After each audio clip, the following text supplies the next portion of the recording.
Hello दोस्तों, स्वागत है आपका अपने YouTube चैनल गोयल मैट्रिक्स पर। चैनल पर पहली बार आए हैं तो सब्सक्राइब कर लीजिएगा, साथ ही बेल आइकन को प्रेस जरूर कर लीजिएगा जिससे नोटिफिकेशन आपके पास समय से पहुंच जाए। तो जैसा कि आपको पता है, अब से पहले मैंने आपको 2 वीडियोस में कुछ क्वेश्चंस कराए थे मैथमेटिकल मॉडलिंग से रिलेटेड, और आज मैं फिर आपके सामने क्वेश्चंस लेकर आई हूँ। इससे पहले मैंने आपको 10 क्वेश्चंस करा दिए थे। आज आपके 15 से 20 के बीच आपके क्वेश्चंस रहने वाले हैं, तो आज मैंने नंबर थोड़ी से बढ़ा दिए हैं इसके। तो चलिए फिर क्वेश्चंस को कर लेंगे। एंड इसके जो आंसर्स होते हैं इसमें ज्यादा कोई समझने वाले नहीं होते हैं, डायरेक्ट ही इनके आंसर होते हैं। तो चलिए फिर देख लेंगे और ज्यादा टाइम को ना वेस्ट करते हुए जल्दी से स्टार्ट कर देते हैं। तो क्वेश्चन नंबर 1 आपके सामने है। क्वेश्चन नंबर 1 है, an equation containing a function of one independent variable and it's derivatives is. तो 4 ऑप्शंस आपके सामने हैं, फटाफट से बताइएगा इसका जो आंसर है आपका क्या होगा। तो equation containing a function of one independent variable, ठीक है, एंड इट्स डेरिवेटिव इज कैसा होगा इसका। तो जो इसका ऑप्शन नंबर ए है, यानी कि ऑर्डिनरी डिफरेंशियल इक्वेशन बनेगी वो आपकी। तो ध्यान रखना है, ये आपका ऑप्शन नंबर ए इसमें करेक्ट आंसर हो जाएगा। चलिए क्वेश्चन नंबर 2 की तरफ बढ़ते हैं। क्वेश्चन नंबर 2 है, interval used to indicate the interval of all integrals between a and b is called. ठीक है, कीजिए क्वेश्चन को समझने की थोड़ी सी कोशिश कीजिए। Interval used to indicate the interval of all integers between a and b, इसको क्या बोलेंगे, इसके बीच को तो एक इंटीजर इंटरवल ही बोलेंगे। ठीक है, चलिए आगे बढ़ लेते हैं। आगे क्वेश्चन है आपका, curly upon curly x sec u is equals to, इसका आपको बताना है। तो सिंपली इसका आपको क्या बताना है, डिफरेंशियल बता देना है। तो आप ऑप्शन देख के बता सकते हैं इसका सही आंसर क्या होगा। तो जो इसमें ऑप्शन नंबर सी है इसका एकदम करेक्ट आंसर हो जाएगा। प्लस में होता है इसका सेक यू का क्या होता है, सेक यू इंटू टेन यू। चलिए आगे बढ़ते हैं, नेक्स्ट क्वेश्चन देख लेंगे। ये है आपका sine y is equals to 1 is.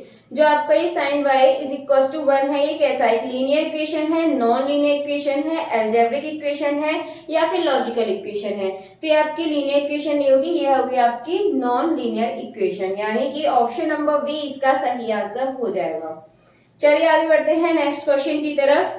अगला क्वेश्चन है आपका, F X is equal to minus C upon B is a homo. तो जब आप इसको सॉल्व करेंगे माइनस सी अपॉन बी, तो इसका जो सॉल्यूशन है कैसा बनेगा, नॉन होमोजीनियस सॉल्यूशन, यानी कि ऑप्शन बी आपका सही आंसर हो जाएगा। चलिए नेक्स्ट क्वेश्चन की तरफ बढ़ते हैं। If a growth rate of number of bacteria at any time t is proportional to the number present at any time t, then a dash. आप इसको कैसे लिखेंगे, प्रपोजनल है तो आप एक कांस्टेंट लगा के लिखेंगे, तो उसको आप मल्टीप्लाई में लिखते हैं, यानी कि आपका कोई भी जो कांस्टेंट है वो मान लेते हैं, जैसे सी है, सी के साथ ए का मल्टीप्लाई, तो सी ए आपका इसका आंसर हो जाएगा। चलिए आपका हो चुका है, नेक्स्ट देखते हैं। A value that represents a quantity along a line is, ठीक है, a value that represents a quantity along a line is कैसी होगी, natural number, whole number, real number या ट्रांसफर नंबर। तो क्वांटिटी अलोंग अ लाइन कौन से दिखाते हैं, रियल नंबर, जिसके अंदर सभी आपके नंबर आ जाते हैं। चलिए तो इसका जो ऑप्शन नंबर सी है ये आपका सही आंसर हो जाएगा। आगे के क्वेश्चंस देख लेंगे अभी। नेक्स्ट है आपका, close interval is denoted by. तो बहुत ही आसान सा है, आपसे पूछा है close interval is denoted by, जो क्लोज इंटरवल है वो आपका किससे डिनोटेड है। तो आप देखेंगे इसमें जो आपका ऑप्शन नंबर ए है उसमें आपका कैसा ब्रैकेट है, ये ओपन ब्रैकेट होता है, दूसरे में एक क्लोज है दूसरा ओपन है, जो तीसरा वाला है उसमें एक ओपन और दूसरा क्लोज। लेकिन यदि आप ऑप्शन 4 को देखेंगे तो दोनों आपके कैसे ब्रैकेट दिख रहे हैं, ये क्लोज ब्रैकेट होते हैं आपके। तो इस तरीके के जो ब्रैकेट होते हैं क्लोज होते हैं, तो आपका ये वाला ऑप्शन सही हो जाएगा, यानी कि ऑप्शन नंबर 4 आपका सही आंसर हो जाएगा, ऑप्शन नंबर डी। चलिए आगे बढ़ते हैं। नेक्स्ट क्वेश्चन है, log 2 16 इज इक्वल्स टू, किसके इक्वल होगा ये आपका, log 2 16 इज इक्वल टू। तो बहुत आसान सा है ये आपका, इस तरह के क्वेश्चन पूछे जा सकते हैं। 16 को आप क्या लिख सकते हैं, 2 की पावर में लिख लीजिए, 2 की पावर 4, तो 4 आगे ले आएंगे, log 2 और 2, इसकी वैल्यू आपको पता है 1 हो जाएगी, तो 4 मल्टीप्लाई 1 इज इक्वल्स टू कितना होगा, 4 हो जाएगा। तो इसका आपका जो सही आंसर है ये हो जाएगा आपका ऑप्शन नंबर ए, 4 इसका करेक्ट आंसर हो जाएगा।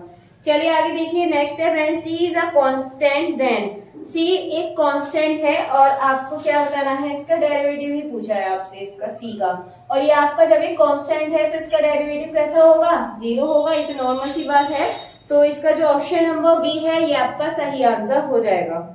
चलिए अगला देखते हैं, Laplace transform of function f t is equal to t square आपको दे रखा है, वेयर टी जो है वो बड़ा है 0 से। तो अब आपको क्या करना है, टी स्क्वायर यहाँ पे आपको दे रखा है ये वाला, ठीक है। तो अब आपको जो इसका आंसर है वो आपको बताना होगा कमेंट बॉक्स में कि इसका जो आपका सही आंसर है वो क्या होगा, क्योंकि अभी इस तरह क्वेश्चन एक है, मैं नेक्स्ट वीडियो में सही क्वेश्चन कराऊंगी, और जिसको भी इसका आंसर आता है इस क्वेश्चन का वो कमेंट करके जरूर बताइएगा कि इसका जो सही आंसर है वो क्या होगा। चलिए नेक्स्ट क्वेश्चन देख लेते हैं, rate of change phenomenas experiments observation और theory can be represent as, तो इन सभी चीज को किससे रिप्रेजेंट करते हैं, integral equations, differential equation, algebraic equation या फिर लॉजिकल इक्वेशन।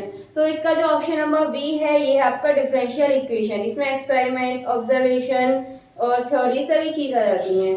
चलिए नेक्स्ट क्वेश्चन देख लेंगे, अगला है आपका अ फॉर्मूला और rule for computing the derivative of the composition of 2 और मोर फंक्शन इज नोन एज, किस नाम से जाना जाता है इसको, अ फॉर्मूला और रूल, फॉर्मूला और rule for computing the derivative of the composition of 2 और मोर फंक्शंस आ जाते हैं, तो आपका क्या बन जाता है, एक तरीके से चेन रूल बन जाता है। तो ऑप्शन नंबर सी आपका ही सही आंसर हो जाएगा।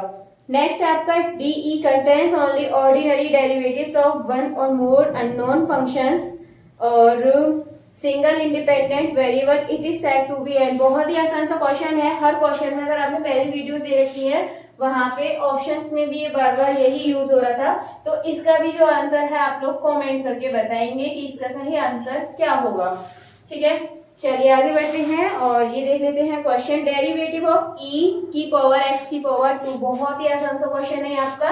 इसका आपको क्या बताना है, डेरिवेटिव बताना है, कितना है, ई की पावर एक्स की पावर 2, इसका डेरिवेटिव करेंगे तो ये तो इतना ही रहेगा, देन इसके बाद एक्स स्क्वायर का हो जाएगा 2x। तो देखिए कौन सा ऑप्शन आपका सही हो रहा है, तो जो आपका ऑप्शन नंबर सी है 2x ई की पावर एक्स स्क्वायर, ये आपका सही आंसर हो जाएगा, यानी कि ऑप्शन नंबर सी इसका करेक्ट आंसर हो जाएगा।